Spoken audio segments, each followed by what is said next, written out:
ಬೆಂಗಳೂರಿನ G T ಮಾಲ್ನಲ್ಲಿ ರೈತರಿಗೆ ಪ್ರವೇಶವನ್ನು ಕೊಡದೇ ಅಪಮಾನ ಮಾಡಿರ್ತಕ್ಕಂಥ ಸಂಗತಿ ತಲೆ ತಗ್ಗಿಸುವಂಥ ವಿಚಾರ.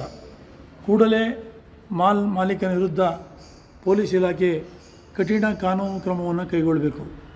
ಮಾಲ್ ಮಾಲೀಕರು ರೈತರ ಕ್ಷಮೆಯನ್ನು ಕೇಳಬೇಕು. ಇಲ್ಲ ಅಂತ ಹೇಳಿದ್ರೆ ಇವತ್ತು ರಾಜ್ಯದ ರೈತರು ನೂರಾರು ಸಂಖ್ಯೆಯಲ್ಲಿ ಮಾಲ್ಗೆ ನುಗ್ಗುವಂಥ ಚಳುವಳಿಯನ್ನು ಮಾಡಬೇಕಾಗ್ತದೆ. ಇವತ್ತು ರೈತ ಪಂಚೆ ಹಾಕ್ಕೊಂಡು ಬಂದಿದ್ದ ಅಂತ ಹೇಳ್ತಾರೆ, ನಾವು ಅರಬತ್ತಲೆಯಾಗಿ ಮಾಲ್ಗೆ ನುಗ್ತೀವಿ, ಅವ್ರೇನು ಮಾಡ್ತಾರೆ ನೋಡೋಣ.